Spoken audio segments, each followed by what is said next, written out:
Good morning everyone.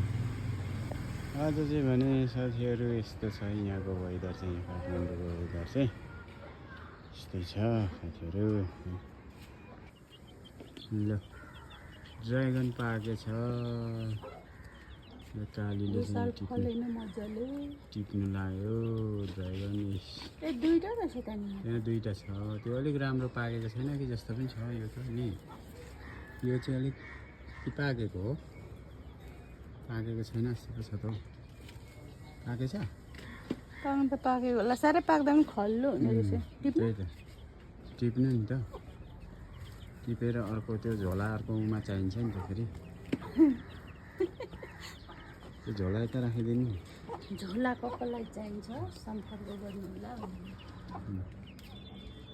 ट्याक्कै फेदमा पक्रेर ट्याप्पै मटार्नु नि, ट्याक्कै हो त्यसरी।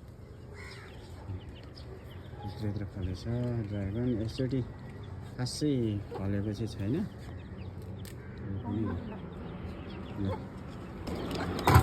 ड्रागन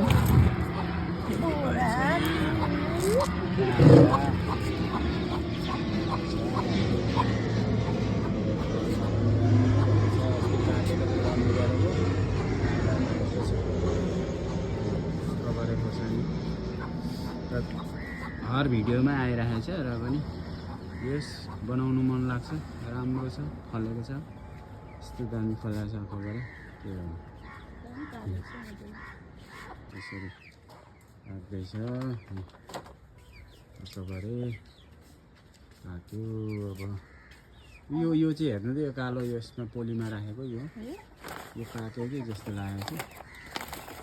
पाक्यो होला, अलिक राम्रो भएको छैन है। यसरी कागले खानु दिँदैन, यसरी त्यही नगरेर सेभ गर्नुपर्छ यसरी। ल त्यस्तै छ है हाम्रो त्यही खुर्सानी। ल अलि यो झोलामा हाल्नु, त्यतिकै हाल्नु न, किन त्यो खोल्ने, त्यतिकै हाल्नु त, जिरो जिरो गरेर त्यहाँ झोलामा हालेर बोकेर जानु। खाना बनाउनु पर्छ। ड्रागन फ्रुट पाक्यो, यो सालको ड्रागन फ्रुट अस्तिदेखि पाएको हो। कागले खानु दियो त के मैले झोला सिलाएर राखेर अलिक चाहिँ भइरहेको छ। यस्तै लु जानु, बोकेर जानु। भारी पुग्यो त अब यति भए त। ल बाई बाई।